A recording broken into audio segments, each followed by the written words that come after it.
Rossmann. Obrigada. Falando assim, parece que eu tenho 350 anos, né? Dirigir os maiores veículos é verdade, mas comecei a trabalhar muito cedo. Hoje em dia não pode, Carlos, começar a trabalhar muito cedo. Mas eu comecei a trabalhar muito cedo. É um prazer estar aqui, um prazer. Muito obrigada pelo convite. Eu sou jornalista, como eu disse, especialista em política, e quem fala de política não tem como não falar pelo menos um pouquinho de economia, porque estão absolutamente interligadas, né? É a mesma coisa. Não tem política sem economia, nem economia sem política, e foram as lambanças na política que levaram a nossa economia à bancarrota, como a gente tem acompanhado aqui nesses últimos anos, né? Eu vi o Carlos falando da recessão, né? A boa notícia de que pelo menos a inflação de fevereiro, né, está no índice até abaixo do que os especialistas esperavam, mas as notícias ainda não são boas, e a pergunta que todo mundo se faz é: tá, e agora? Tem jeito de consertar? Eu tenho conversado bastante com esse governo por algumas questões que o Brasil precisa sair do atoleiro, e os governos quaisquer, né, mas esse governo precisa sentir a pressão, né, da população, dos especialistas, dos empresários como vocês, para que não saia da linha, para que caminhe num caminho reto de retomada do nosso crescimento econômico. E eu tive uma reunião recente, Carlos, com o presidente Michel Temer. Aí ele falou para mim assim: Joyce, o Brasil tem 3 grandes problemas. O primeiro é economia, o segundo é economia, o terceiro é economia. Né? Então isso é uma coisa que atinge a todos nós, desde o vendedor de pipoca até o maior dos empresários brasileiros. Né? Eu vou falar muito pouco porque eu quero bater um papo aqui. A ideia é a gente trocar uma ideia, eu e o Carlos, aqui em relação a esse assunto. Você falou, Carlos, das reformas. Está na agenda do governo pelo menos 4 reformas para esse ano. Né? Se vai sair ou não, tem que combinar com os russos do outro lado do palácio, né? A turma do Congresso, que nem sempre ajuda como poderia e deveria ajudar. A gente vê muita militância em prol de seus próprios umbigos ali, e muitas vezes pouco trabalho a favor do Brasil, ainda que agora o governo tenha uma maioria no Congresso, então está um pouco mais fácil. Né? O que você apontaria como a principal das reformas? A da Previdência, né? Essa seria aquela para o Brasil estar com os 2 pés no atoleiro, né? Para tirar o primeiro pé do Brasil do atoleiro? Acho que os dados, né, que eu apresentei, e se a gente for olhar com mais detalhe, fica até mais claro como a situação da Previdência hoje é totalmente insustentável, e ela está comprimindo todos os outros demais gastos públicos. Enfim, nós demoramos muito para fazer essa reforma. Infelizmente o Brasil só se mexe quando bate na parede, mas como é essa realidade hoje, acho que há alguma esperança, e nos próximos 45 dias acho que vai ser o período crítico de apreciação dessa reforma na Câmara. Mas eu chamei também bastante a atenção da questão da reforma trabalhista. Vejam que curioso, o governo pode aprovar na semana que vem um projeto de lei de terceirização que está parado na Câmara, pendente de apenas uma votação desde o final do governo Fernando Henrique. Né? Quem sabe, se isso tivesse sido aprovado lá atrás, o país seria também um pouco diferente. Há outras iniciativas da reforma tributária, enfim, mas me parece que se nós lograrmos avançar nessas 2 primeiras, já vai ser talvez o melhor ano em muitos sobre a ótica das reformas. A reforma trabalhista, do jeito que está sendo tratada no Congresso, né, pelo menos pelo que eu tenho conversado com as bancadas, não vai ser assim tão dolorosa para ser aprovada. A terceirização sempre assusta muito, mas na prática ela já acontece há muito tempo, né, no Brasil. Ela simplesmente não é lei, mas acontece há muito tempo. Então, a parte, né, trabalhista não deve ser tão difícil, mas a parte previdenciária, muitos parlamentares dizem: do jeito que está, não passa. Não vai passar. Não vai passar por quê? Não vai passar porque o Congresso não vai querer se indispor, os seus deputados e senadores, com suas bases. Né? Então, tem que dar um jeito de deixar ela mais suave. Né? Como deixar ela mais suave, Carlos? Porque, claro que a idade mínima, como você disse, nenhum país sério, importante, tem gente se aposentando, né, aos 50 anos, saudável, em plena atividade, inclusive intelectual, né? Mas como deixar ela um pouco mais justa? Porque ali a gente tem discrepâncias, por exemplo, em relação ao funcionalismo público. Então a regra é uma para quem está na iniciativa privada e o assessorista do elevador, que ganha 18 mil por mês, estou dando só um exemplo, né? Você fica apertando o botão lá e ganha 18 mil reais por mês no dinheiro público, vai se aposentar do jeito que está com o salário integral, né? Com a aposentadoria integral. Fazer ter um teto para todos seria uma saída? Por exemplo, 6 mil reais para todo mundo. Então, aí eu vou citar uma frase do relator da reforma na Câmara, o deputado Arthur Maia. Ele falou: olha, o ótimo é o inimigo do bom. A gente conhece esse ditado. Não adianta também a gente querer fazer a reforma ideal agora. A gente está no 0, tem o 100, tem o ideal. Mas talvez se a gente quiser o ideal, a gente não chegue aonde, nem nos 50. Eu já ouvi o ex-presidente Fernando Henrique falar por que ele fracassou quando ele propôs a reforma da presidência. Ele falou que quis reformar tudo e comprei briga com todo mundo. Tomara que dessa vez não seja assim. Então tem um mundo ideal e tem um mundo do possível. Mas acho que dessa vez está claro que o grande problema é o regime do INSS, pelo menos do ponto de vista do seu déficit potencial. E acho que a consciência do parlamento ela é razoável. Acho difícil aprovar a reforma dos nossos sonhos, o ótimo, né?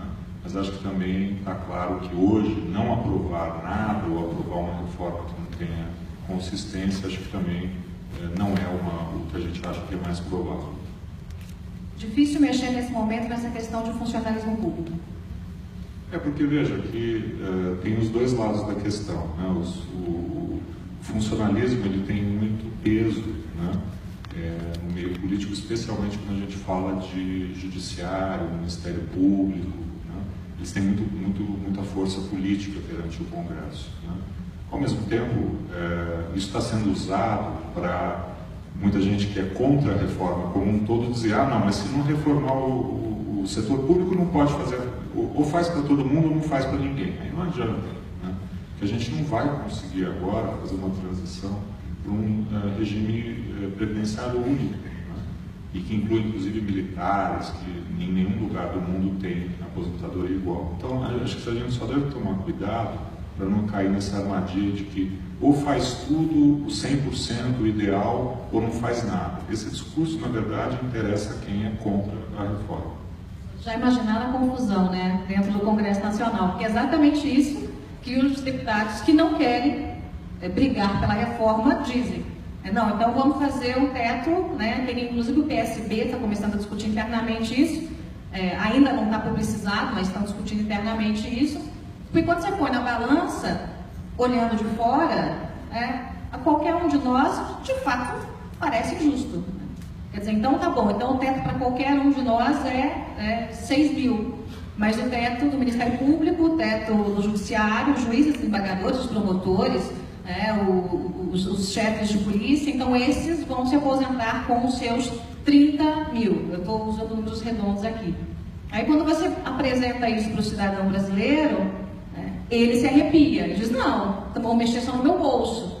E aí é que está a grande dificuldade do governo em conseguir costurar esse diálogo dentro do Congresso Nacional. Costurando esse diálogo, aprovando a reforma, ainda que não seja a reforma dos sonhos, que seja uma reforma dos 40% do que se precise, né? Com essa inflação, que também está caindo, aliás, está despencando, né? A inflação está despencando. E você também falou da queda da taxa Selic. A gente pode esperar uma queda mais abrupta ainda da Selic? A reforma, por exemplo, da Previdência impactaria nessa queda da taxa? Impacta, porque hoje também nós, economistas, julgamos que o motivo do juro ser muito alto no Brasil não é só porque a inflação é alta, é porque o juro que a gente chama de equilíbrio, o juro neutro, que é um conceito teórico, ele depende muito do governo e de quanto que o governo gasta, né? E O governo brasileiro, nos últimos 25 anos, gastou todo ano 6% real a mais do que gastava no ano anterior. Todos os anos, na média, né? Todos os governos. E isso é a principal explicação de por que o Brasil tem taxas tão altas, taxas de juros tão altas. Então, quando a gente reformar a Previdência e colocar o gasto público numa trajetória razoável de crescimento, isso vai afetar esse juro de equilíbrio da economia, que hoje é estimado em 5% acima da inflação. Esse juro pode cair para 4% ou menos, né? E a outra boa notícia é que, de fato, a inflação está desabando, né? Esse ano é muito provável que a inflação fique abaixo da meta, então deve propiciar um corte de juros muito expressivo das taxas Selic, mas o mais importante é saber, vai chegar lá a 8% e fica, ou vai bater e vai voltar a subir novamente?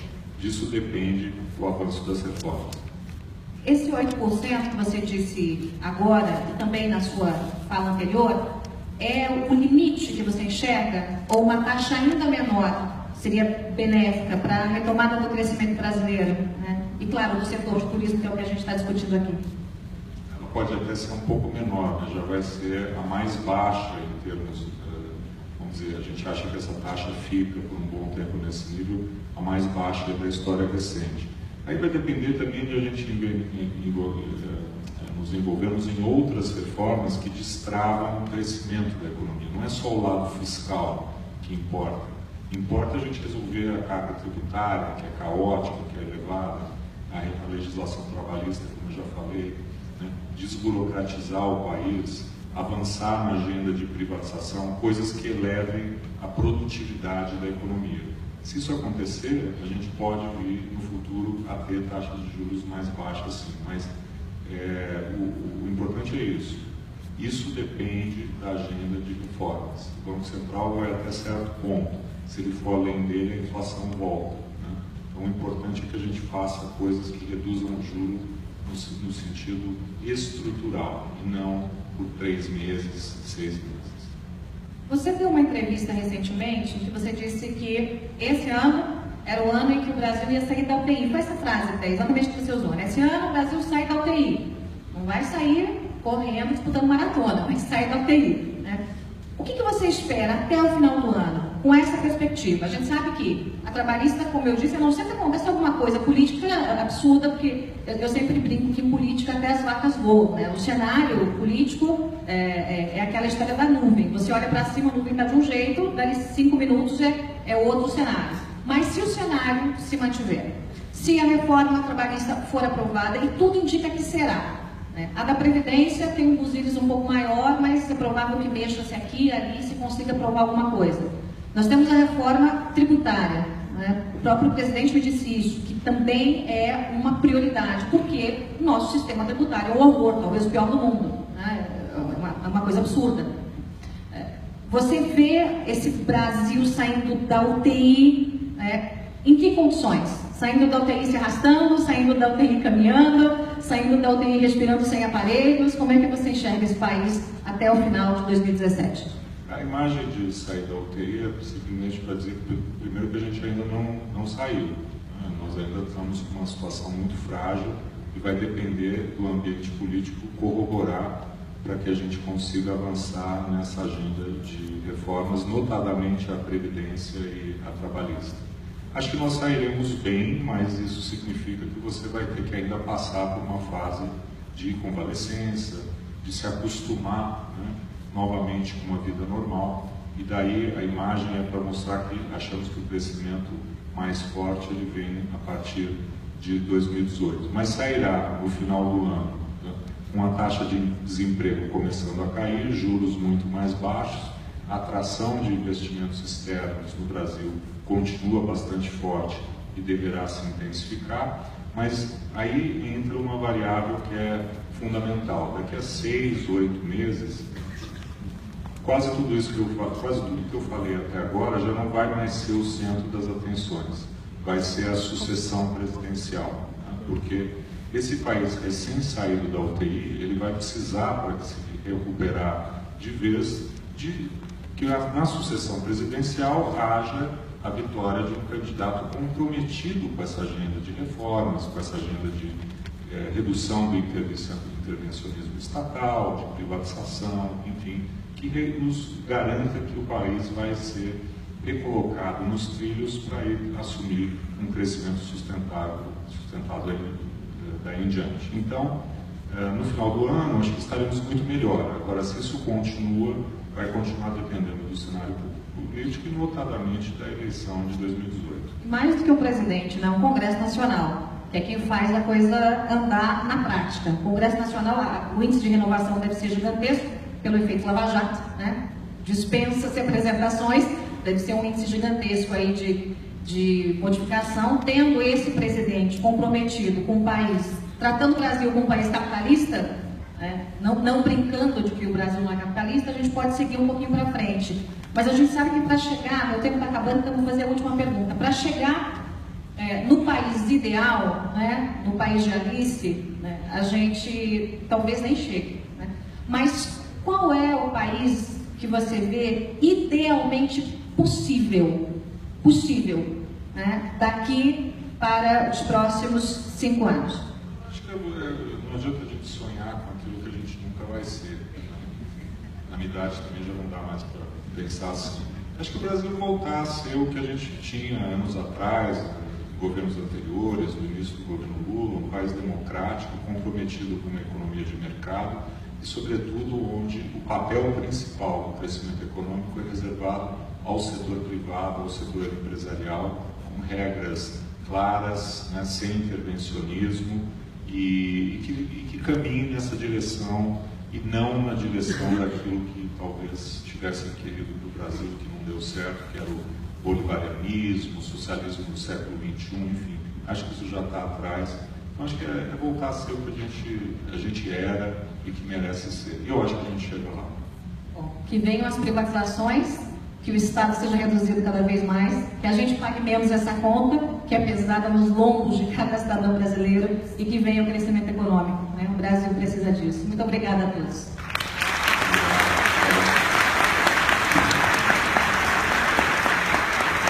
Obrigado.